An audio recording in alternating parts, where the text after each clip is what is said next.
کون سے عیب ایسے ہیں کہ جن کی وجہ سے قربانی نہیں کی جائے گی اگر وہ جانور میں پائے جاتے ہوں؟ تو اس میں پہلی حدیث سنن ابی داؤد، جامع ترمذی، سنن نسائی اور سنن ابن ماجہ میں صحیح سند کے ساتھ ہے کہ آپ صلی اللہ علیہ وسلم نے 4 قسم کے جانوروں کی قربانی کرنے سے منع فرما دیا ہے۔ نمبر 1 کانا جانور، نمبر 2 بیمار جانور، نمبر 3 جو واضح طور پر لنگڑا ہو۔ یہ کانے سے مراد تھوڑا سا کانا نہیں، جو واضح طور پر کانا ہو، اور بیمار بھی واضح طور پر ہو، لنگڑا بھی واضح طور پر، اور چوتھا لاغر قسم کا، بالکل مریل قسم کا اگر کوئی جانور ہے جس کی ہڈیوں پر گوشت ہی نہیں ہے تو وہ اس کی قربانی نہیں لگے گی، کیونکہ اللہ از دا ٹاپ پرائورٹی۔ دوسری حدیث جامع ترمذی، سنن ابی داؤد اور سنن نسائی کے اندر موجود ہے، آپ صلی اللہ علیہ وسلم نے کانا جو جانور ہے اس کی قربانی سے منع فرمایا، اور آپ صلی اللہ علیہ وسلم نے اس بات سے بھی منع فرمایا کہ کوئی ایسا جانور قربان نہ کیا جائے جس کے کان چرے ہوئے ہوں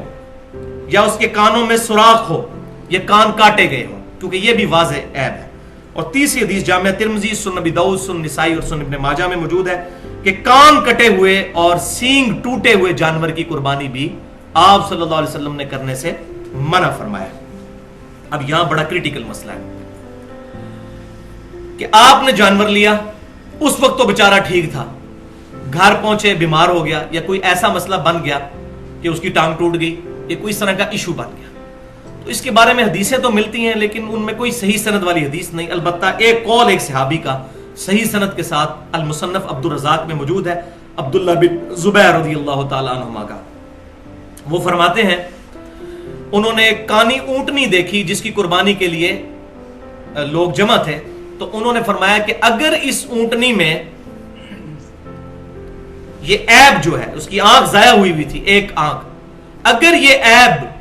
خریدنے سے پہلے کا ہے تو اس کو قربان نہ کرو، اور اگر یہ خریدنے کے بعد پیدا ہوا ہے تو پھر قربانی کرنے میں حرج نہیں۔